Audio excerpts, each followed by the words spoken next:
it's time for Sick of the Week. Sick of the Week. Where I select a public health topic, often in the news, to give a little extra attention to. And for this week's Sick of the Week, we're talking about the ongoing Listeria outbreak. So let's start with what is Listeria. Listeria is a kind of bacteria, and it is the third most common cause of death from foodborne illness in the U.S., responsible for an estimated 260 deaths every year. It is a robust little germ, unlike other pathogens whose replication is limited by refrigeration. Listeria can continue to multiply in your fridge.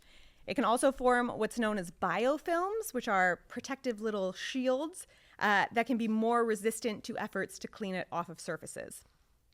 Symptoms of Listeria include things like fever, diarrhea, vomiting, muscle aches, fatigue, headache, stiff neck, confusion, loss of balance, and seizures. Like many things, Listeria infections are particularly dangerous for the elderly, immunocompromised, and pregnant.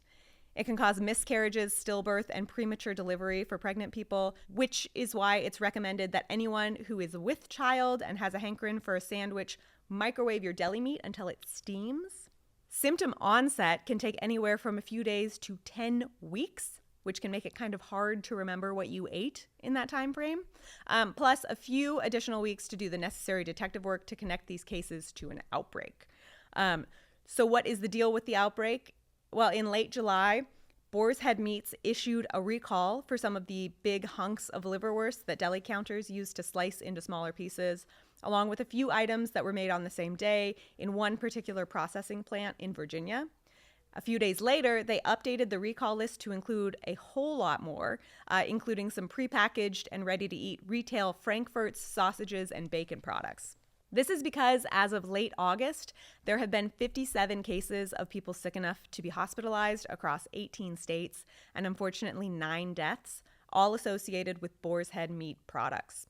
That number is likely higher because of people who weren't sick enough to seek medical attention. It's also likely to increase given how long it can take for someone to develop symptoms of Listeria. So why did this happen? Well, it seems like it might be a failure of the inspection process and hygiene standards. An investigation into the plant that produced the contaminated items found nearly 70 instances of non-compliance flagged by inspectors over the last year.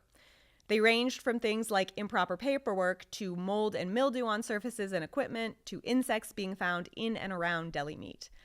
Though the United States Department of Agriculture's Food Safety and Inspection Service is responsible for overseeing the plant, a representative said that they'd been relying on local staff, not USDA employees, to manage it. The plant has since been closed until it can meet the standards for cleanliness. What should you do if you're worried about Listeria? Well, if you bought Boar's Head meat products before July 31st, throw them away. Some of the products have expiration dates in October, so they might still be hiding in fridges across America. But all the contaminated meat was pulled from grocery store shelves by July 31st. So in general, it's a good idea to clean your fridge with soap and water regularly to make sure that there is nothing growing in there too. So this week, the Sick of the Week goes to the inevitable, updated film version of Upton Sinclair's classic novel, The Jungle, which inspired the creation of the Meat Inspection Act and maybe needs to be required reading for USDA inspectors if it's not already.